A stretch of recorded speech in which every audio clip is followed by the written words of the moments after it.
اس بات کو سورہ حدید کے آخر میں بڑا واضح انداز میں بیان کیا گیا ہے کہ لقد ارسلنا رسلنا وانزلنا معهم الكتاب والمیزان ليقوم الناس بالقسط، ہم نے اپنے رسول بھیجے، ان کے ساتھ کتاب اتاری، میزان اتاری تاکہ لوگ انصاف کے اوپر قائم۔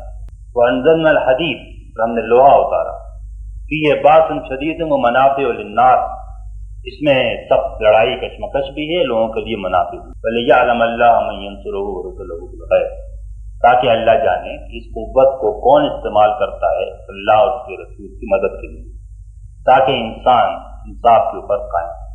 یہ بات بڑی اہم ہے جس کا نظروں سے کبھی محض ہونا نہیں چاہیے۔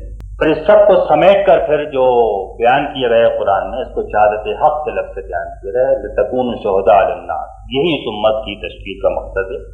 اس لیے کہ آدمی کسی بات میں کامیاب ہو یا نہ ہو، لیکن جو کچھ بھی وسائل و ذرائع اس کو میسر ہیں، جو وقت میسر ہے، جتنا کچھ وہ کر سکتا ہے، اس سے کم وہ اللہ کے دین کی گواہی کا کام پورا کرے۔